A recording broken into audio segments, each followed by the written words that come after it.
more wins. This is last year's reigning chumps. There's no losers at the Battle of the Worst Bands except maybe the winners, I guess. I don't fucking know. Anyway, here they are. The Midnight Duelists. Bill, get ready. Thank you, Mac. Hey, no problem. Yes, thank you, Mac, for ordaining Damian Miller into the Church of Duelism. Are you ready, everybody? We have Midnight Duelists in 3, 2, 1. You suck!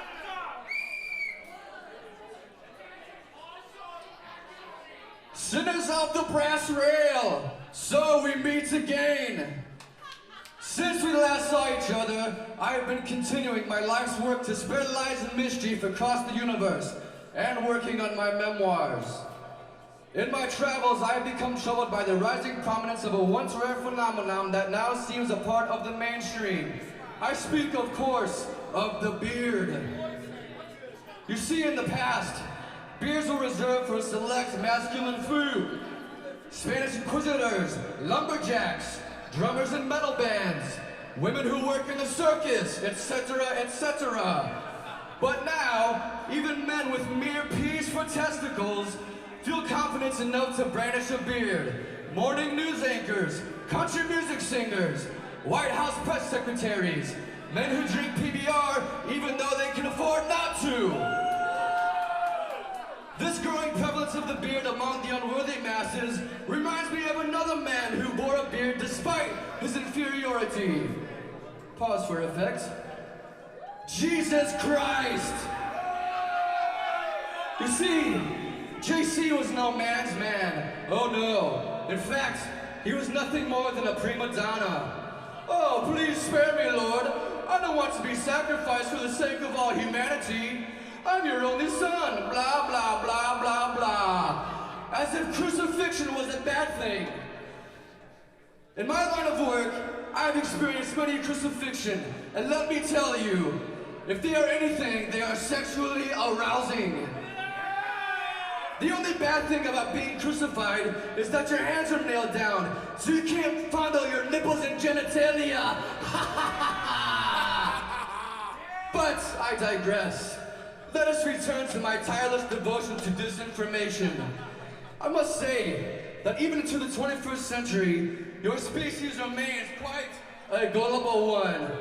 For instance, there are still great numbers among you who believe the following fables that I myself concocted. Dinosaur fossils were planted as a hoax by me. The universe is only 6,000 years old, and God created everything in 7 days. Can you imagine? I have been so successful in my tour of deception as of late that I am now considering a campaign to have geocentrism taught in public schools once again. For the science illiterate, geocentrism is the belief that the universe revolves around the Earth, and it is also complete bullshit. After the show, now, you may be thinking to yourself, Satan, although you are great and powerful, you were cast from heaven long before humans came into existence. How could you know with absolute confidence that the story of creation of man by God is an absolute lie? And I would answer you, I know God did not create all of man and all creation because she has no vagina. I stole it when she expelled me from heaven.